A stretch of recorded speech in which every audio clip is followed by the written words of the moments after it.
देश के प्रधानमंत्री नरेंद्र मोदी को बिहार में 12 जुलाई को मारने की साजिश पीएफआई द्वारा रची गई थी, जिसका पर्दाफाश आज ईडी ने कोर्ट में किया। पॉपुलर फ्रंट ऑफ इंडिया के 15 राज्यों के 93 ठिकानों पर 22 सितंबर को एनआईए और ईडी ने ऑपरेशन ऑक्टोपस के तहत छापेमारी की थी। अब इस मामले में जांच एजेंसी ने बड़ा दावा किया है। कोझिकोड से गिरफ्तार पीएफआई वर्कर शकीफ पाइथे के रिमांड नोट में ईडी ने कहा कि पटना में 12 जुलाई को प्रधानमंत्री की रैली में हमले की साजिश की गई थी, जिसके फंडिंग में शफीक पाइथे भी शामिल थे। मीडिया रिपोर्ट्स के मुताबिक जांच एजेंसी ने कहा कि संगठन ने उन पर हमला करने के लिए बाकायदा एक ट्रेनिंग कैंप भी लगाया था, जिससे 2013 जैसी घटना को अंजाम दिया जा सके। अक्टूबर 2013 में पटना गांधी मैदान में तत्कालीन भाजपा के स्टार प्रचारक नरेंद्र मोदी की रैली में सिलसिलेवार बम ब्लास्ट किए गए थे। ईडी ने कहा कि पीएफआई को खाड़ी देश से फंडिंग होती है, सभी पैसे हवाला के जरिए आते हैं। हमने इस साल पीएफआई के 120 करोड़ रुपए जब्त किए हैं। पाइथे ने भी 40 लाख रुपए कतर से ट्रांसफर किए थे, जो गैरकानूनी तरीके से भेजे गए थे। दिसंबर महीने में गुजरात में विधानसभा के चुनाव प्रस्तावित है और इसी के चलते कांग्रेस के अग्रणी नेता जयराम रमेश गुजरात के अहमदाबाद दौरे पर आए। गुजरात में विधानसभा चुनाव का माहौल जोर पकड़ता जा रहा है। आम आदमी पार्टी के साथ साथ अब कांग्रेस पार्टी भी भारतीय जनता पार्टी से लोहा लेने के लिए तैयार है। इसी के तहत कांग्रेस के राष्ट्रीय नेता जयराम रमेश गुजरात के अहमदाबाद आए और यहां उन्होंने कई मुद्दों पर बातचीत की। कांग्रेस में से लगातार अन्य दलों में जा रहे कांग्रेस के नेताओं के लिए उन्होंने कहा कि दो तरह के लोग होते हैं, जिनको कांग्रेस ने बहुत कुछ दिया वो भी जाते हैं, और दूसरे कुछ ऐसे लोग होते हैं जो भाजपा के वॉशिंग मशीन में बैठ जाते हैं। ऐसे लोग पार्टी के अंदर रहकर नुकसान पहुंचाते हैं। ऐसे में यही बेहतर है कि वो पार्टी छोड़कर चले जाए। इसके अलावा जयराम रमेश ने कहा कि नवरात्रि में कांग्रेस का प्रचार प्रसार करने प्रियंका गांधी गुजरात आएंगी और यहां गरबा भी खेलेंगी। साथ ही उन्होंने भारत जोड़ो यात्रा समेत के कई मुद्दों पर मीडिया कर्मियों से बातचीत की। पर यह भारत जोड़ो यात्रा अमन, शांति, सद्भावना का यात्रा, लोगों को जोड़ने के लिए, कांग्रेस पार्टी को मजबूत करने के लिए, कांग्रेस पार्टी के संगठन को एक मास कांटेक्ट जनसंपर्क अभियान में जोड़ने के लिए निकाला गया। अरविंद केजरीवाल, मनीष सिसोदिया के बाद अब राज्यसभा के आम आदमी पार्टी के सांसद राघव चड्ढा, जो गुजरात के आम आदमी पार्टी के सह प्रभारी भी है, विधानसभा चुनाव की जंग जीतने के लिए गुजरात के मैदान में उतर चुके हैं। आम आदमी पार्टी और अरविंद केजरीवाल जी की ओर से मुझे गुजरात के सह प्रभारी की जिम्मेदारी मिली है। भगवान से प्रार्थना करता हूं कि मुझे इतनी शक्ति और इतना बल दें कि मैं ईमानदारी की राह पे चल के जो पार्टी की मुझसे उम्मीदें हैं, जो लोगों की मुझसे उम्मीदें हैं, उन उम्मीदों पे खरा उतर सकूं। आज 27 साल के भाजपा के शासन के बाद गुजरात के लोग ऊब गए हैं। आज हर गुजराती के मन में आने वाले विधानसभा के चुनाव को लेकर सिर्फ 3 चीजें हैं। हर गुजराती के मन में 3 चीजें। पहली, बदलाव, दूसरी बदलाव और तीसरी बदलाव। लोग ऊब गए हैं भाजपा के शासन से और केजरीवाल मॉडल ऑफ गवर्नेंस को आजमाना चाहते हैं। एक ईमानदार और एक प्रो पीपल सरकार चाहते हैं। जैसे दिल्ली के लोगों ने 15 साल के कांग्रेस के शासन के बाद कांग्रेस को उखाड़ फेंका और आई लव यू केजरीवाल बोला, झाड़ू का बटन दबाया और फिर मुड़ के किसी और पार्टी की तरफ नहीं देखा कभी। वैसे ही पंजाब के लोगों ने 50 साल की अकाली दल और कांग्रेस की सरकारों को उखाड़ फेंका और आई लव यू केजरीवाल बोला और आम आदमी पार्टी की सरकार बनाई। वैसे ही कुछ 27 साल के भाजपा के शासन के बाद अब समय आ गया है बदलाव का। समय आ गया है Arvind Kejriwal model of governance का, जिसमें हर गरीब से गरीब, शख्स को भी वर्ल्ड क्लास शिक्षा मिलती है, वर्ल्ड क्लास स्वास्थ्य की सेवाएं, ऑपरेशन, दवाइयां, मेडिसिन बिल्कुल मुफ्त मिलती है। हर बच्चे को अच्छी शिक्षा मिलती है, वो गरीब से गरीब मजदूर का बच्चा हो या बहुत बड़े जज का बेटा हो, एक बेंच पे बैठ के एक क्लास में A1 फर्स्ट क्लास शिक्षा ग्रहण करते हैं। मुफ्त बिजली, मुफ्त पानी, महिलाओं को आर्थिक सपोर्ट, ये जो मॉडल है जो हवा में नहीं है, जो लोगों की जिंदगी बदल रहा है, उस मॉडल को आज गुजरात के लोग अपनाना चाहते हैं। हम लोग पूरी मेहनत करेंगे और जिस रफ्तार से आम आदमी पार्टी आगे बढ़ रही है, विपक्ष के पास कोई मुद्दा नहीं होता जब विपक्ष आपकी नीतियों पर, आपकी राजनीति पर, आपके कैरेक्टर पर उंगली नहीं उठा सकती, तो फिर विपक्ष इस टाइप के इश्यूज में अपनी राजनीतिक जमीन ढूंढती है।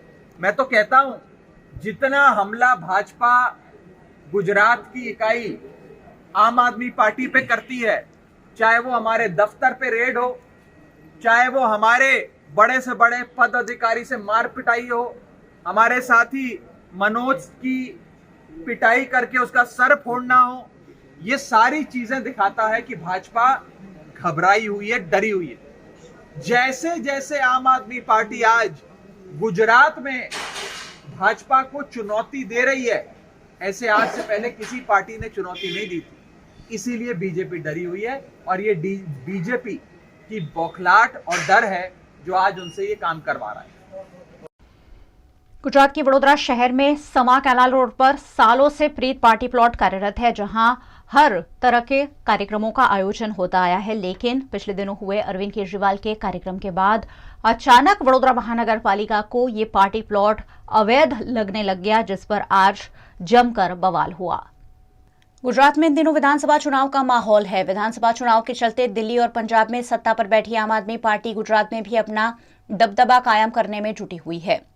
इसी के तहत पिछले दिनों आम आदमी पार्टी के राष्ट्रीय संयोजक अरविंद केजरीवाल गुजरात के वडोदरा शहर आए थे और यहां उनके कार्यक्रम की जगह कथित रूप से भारतीय जनता पार्टी के कहने पर 13 बार बदली गई और आखिरकार समा कैनाल रोड पर प्रीत पार्टी प्लॉट में अरविंद केजरीवाल ने शिक्षकों और अभिभावकों के साथ गुजरात में उन्हें आ रही दिक्कतों पर जनसंवाद किया था।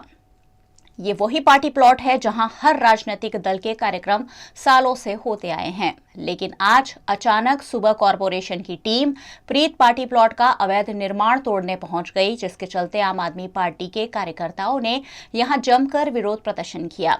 आम आदमी पार्टी के कार्यकर्ताओं ने बुलडोजर के सामने बैठकर विरोध प्रदर्शन करते हुए पार्टी प्लॉट के अतिक्रमण की कार्यवाही को रोका।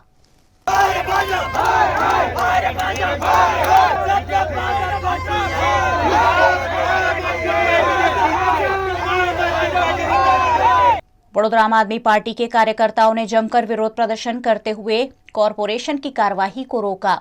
उनका कहना था कि केजरीवाल की सभा के लिए प्लॉट किराए पर देने के चलते भारतीय जनता पार्टी के इशारों पर वडोदरा महानगर पालिका द्वारा प्लॉट मालिक पर यह कार्यवाही की जा रही है। ये डरेली, बौखलाइली, घबराइली भाजपा, महाभ्रष्ट भाजपा आज हमारे नवनीत काका के पार्टी प्लॉट पे अतिक्रमण लेकर बहाना करके आए थे तोड़ने के लिए। आज उनको भागना पड़ा है क्योंकि वो झूठे हैं, वो गलत है, हम सच्चे हैं। आज बदले की भावना से जब अरविंद केजरीवाल आए थे और नवनीत काका ने प्रीत पार्टी प्लॉट दिया था, उसका बदले लेने के लिए बदले की भावना से आज वो प्रीत पार्टी प्लॉट के ऊपर अटैक करने आए थे और उनको वापिस जाना पड़ा है। हमारी लड़ाई चालू रहेगी। अभी चले गए हैं, वापिस आते हैं, आज आते हैं, कल आते हैं। हम नवनीत काका की प्रीत पार्टी प्लॉट को कुछ भी करने नहीं देंगे। इस मामले अतिक्रमण हटाने आए कॉरपोरेशन के टाउन प्लानिंग विभाग के अधिकारी से पूछे जाने पर उन्होंने कहा कि नोटिस देने के बाद ही कार्यवाही को अंजाम दिया जा रहा है। प्रीत पार्टी प्लॉट है અને એમાં જે પાર્કિંગવાળા ભાગમાં લોન કરેલી છે, માર્જિનવાળા ભાગમાં બાંધકામ કરેલું છે, કિચન ટોયલેટ ને બધું એ દૂર કરવા માટે આવેલા છે। પણ જે માલિક છે એવું કહી રહ્યા છે કે ભાઈ એમને કોઈ જાતની નોટિસ મળી નથી, આપે નોટિસ મોકલાવી હતી ખરી? નોટિસની પ્રક્રિયા કરવામાં આવેલી છે, પણ એમને નોટિસની કાર્યવાહી તો કરવામાં આવેલી છે, પણ હવે એ જે એમની વાતને તો હું કઈ રીતે અનુમોદન આપું? ના, એટલે એમને કંટ્રોલને જાણ કરી છે કે જબરદસ્તીથી એમનો પાર્ટી પ્લોટ તોડવામાં આવી રહ્યો છે પાર્ટી એવું પ્લોટ એમને. તોડતા નથી મેં, પાર્ટી પ્લોટ કોઈ તોડતું ના ના, નહીં. એટલે એમના પાર્ટી પ્લોટ પર પોલીસ આવી છે, એમને એવું કંટ્રોલ નથી લાગે. ગેરકાયદેસર પોલીસ બંદોબસ્ત મેળવીને જ આવ્યા છે ને. वहीं पार्टी प्लॉट के मालिक नवनीत पटेल और उनके बेटे दिव्येश पटेल का कहना था कि अगर हमारा निर्माण अवैध साबित होता है तो हम खुद ही इसे तोड़ देंगे, लेकिन कॉरपोरेशन द्वारा बिना किसी तरह की नोटिस दिए इस कार्यवाही को अंजाम दिया जा रहा है, जिसकी वजह आम आदमी पार्टी के नेताओं को प्लॉट किराए पर देना हो सकता है।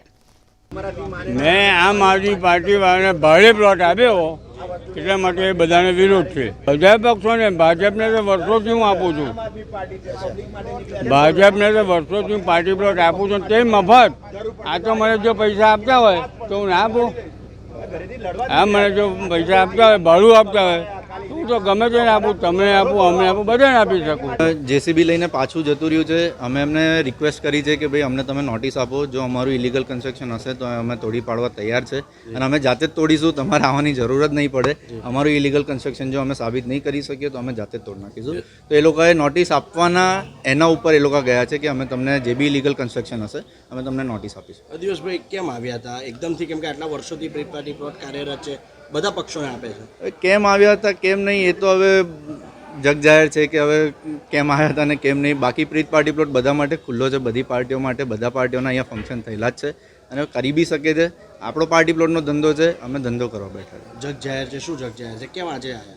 આજે આયા કદાચ પોસિબલ હોઈ શકે કે કેજરીવાલની સભા થઈ 20 તારીખે, એટલે કદાચ હોઈ શકે, બટ આપણે કશું કેવું નહીં. યસ, 2 साल बाद आयोजित हो रहे नवरात्रि महोत्सव को लेकर गुजरात में अनोखा उत्साह देखने मिल रहा है। ऐसे में वडोदरा के विधायक योगेश पटेल ने रात 12 बजे बाद भी गरबा आयोजन जारी रखने की मांग गुजरात सरकार से की है।